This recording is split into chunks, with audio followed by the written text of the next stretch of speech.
Oke, yang kedua, ini yang paling pokok harus diketahui, mencoba mengganggu sifat harmoni dalam keluarga, menghadirkan gangguan dalam kehidupan berkeluarga.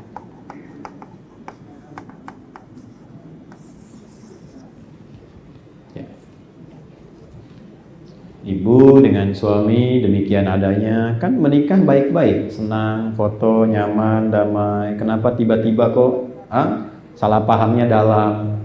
Padahal bisa didudukan, ya. Dalam satu kali duduk bisa bicara, kok bisa? Mohon maaf, yang siang jadi malam, malam jadi besoknya lagi, jadi saling cemberut dan sebagainya gitu. Nah ini yang ngambil peran ini, yufarriquna bihi bainal mar'i waz zawji. Karena itu nanti ini ada babnya, Bu. Ya, mohon izin ya, mungkin untuk anaknya atau cucunya yang mau menikah, saya sarankan sebelum menikah itu diberikan pendidikan dulu pranikah, supaya mempelajari kehidupan rumah tangga itu bukan setelah menikah.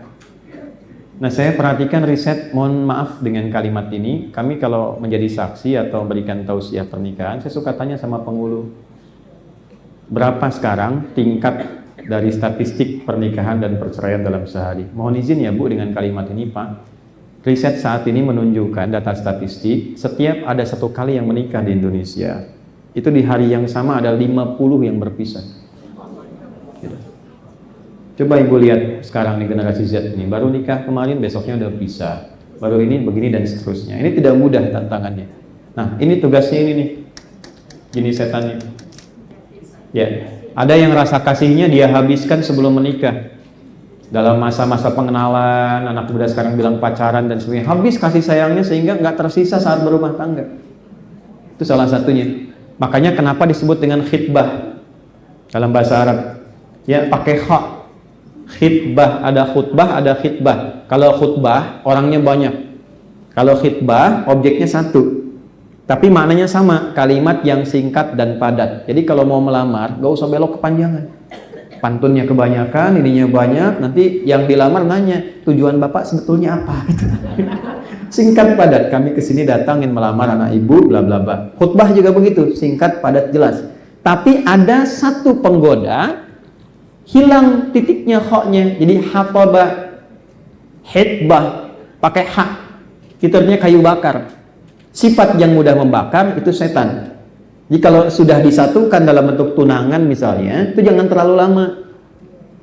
Lamaran jangan terlalu lama ke nikah. Sebab ketika mulai akan diikat, ini sudah mulai bertugas. Ya, dibikin kasih sayangnya habis, ya, naik beca berdua, seakan beca milik berdua, tukang beca nggak ada, dunia sama, habis semuanya. Ketika sudah habis dikeluarkan sebelum menikah, rasa sayang itu akhirnya menjadi sedikit ketika berumah tangga. Jelas ya?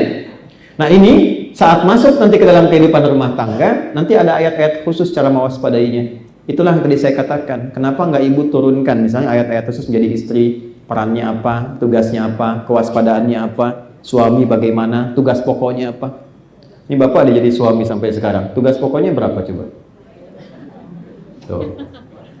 Ibu juga demikian, padahal itu menariknya ada di ayat yang sama, di surat yang sama. Pokok laki-laki ini, pokok perempuan begini. Kalau yang suami sedang bertugas pokok begini, apa yang dilakukan oleh istrinya? Itu ada Bu. Ini saya tanya ibu saja, atau sebaliknya. Kalau suami sedang bertugas, ya, pernah nggak ibu mengantarkannya dengan doa dan kata-kata baik yang mendukung ia bekerja? Misal, selain menyiapkan kelengkapan ya, terus ibu kirimkan misalnya kalimat pengantar setelah cium tangannya, Papa bertugas yang lancar, yang baik, dan tanamkan dalam hatimu yang paling dalam, Mama menyertai Papa dalam suka dan duka.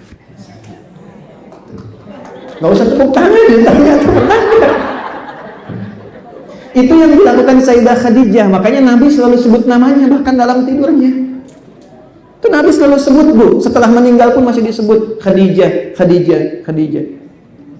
Dan yang paling dahsyat apa? Dengan kalimat itu, suami selalu merasa tenang. Jadi ada masalah apapun ketika lihat istri, baru lihat wajahnya, itu setengah gelisah Nabi hilang. Bapak kalau pulang ke rumah sedang banyak masalah, lihat wajah istri dan setengah masalahnya hilang, Khadijah tuh Pak. Kalau nambah masalah tuh, cek itu. Itu Nabi kan bilang di Al-Bukhari, zammiluni, zamlimuni, aku sedang gelisah, selimuti aku. Dipegang, digenggam tangannya, diselimuti dan keluarlah kalimat indah itu. Kalau di kita sekarang gini, sayang, kau itu orang baik. Kau menolong yang lemah. Engkau menjadi penopang bagi anak yatim. Engkau tidak pernah punya musuh. Tanamkan pada hatimu yang paling dalam. Aku selalu menyertaimu dalam suka dan duka. Nah, ini poin. Nah, kalau kita biasakan jaga sunnah. Sunnah itu kan jalan hidup. Jalan hidupnya dijaga seperti itu. Memang mudah diungkapkan. Tapi kalau dicoba lebih damai. Ya. Nah, ini menjadi langkah mewaspadai bisikan-bisikan yang tidak jelas. Nanti provokasi ini akan hilang dengan sendirinya. Ya. Contoh lagi kata Nabi, kalau ada masalah malam, selesaikan di malam hari, jangan tunggu siang.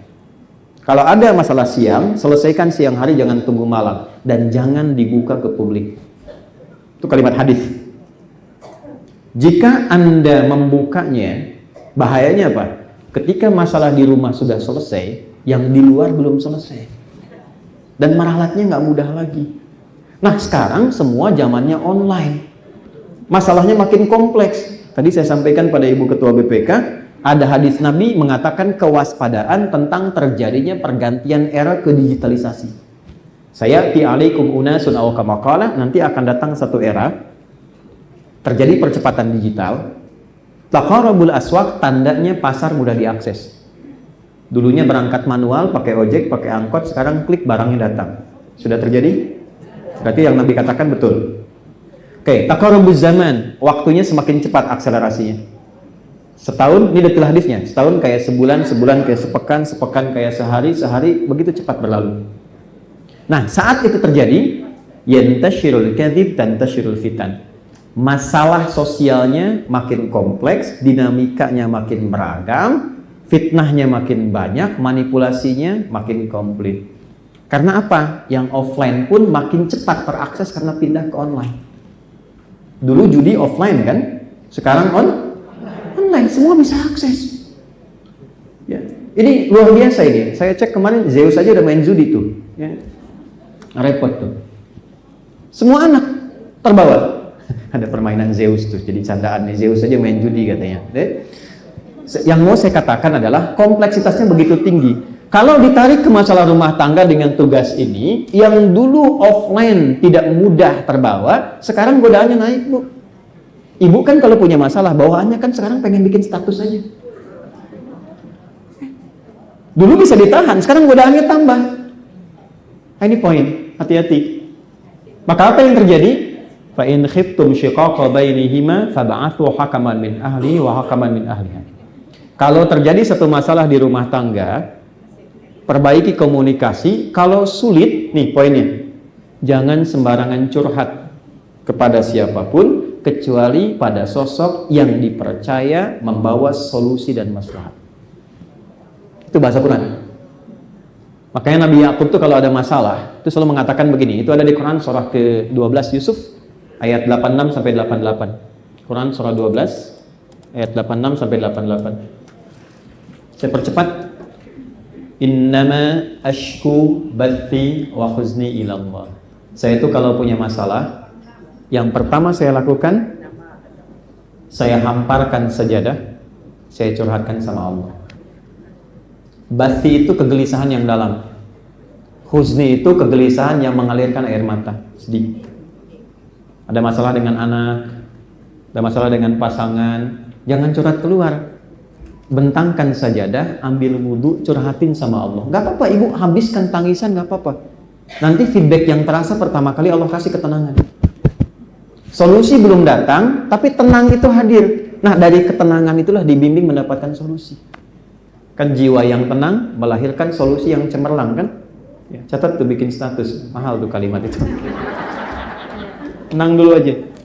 Ya. Nah, sajadahnya jangan dibentangkan di Instagram, jangan di Facebook, jangan di YouTube. Bentangkan di tempat kita curhat. Jelas? Oke, saya kira ini gambaran dasar nama satu. Saya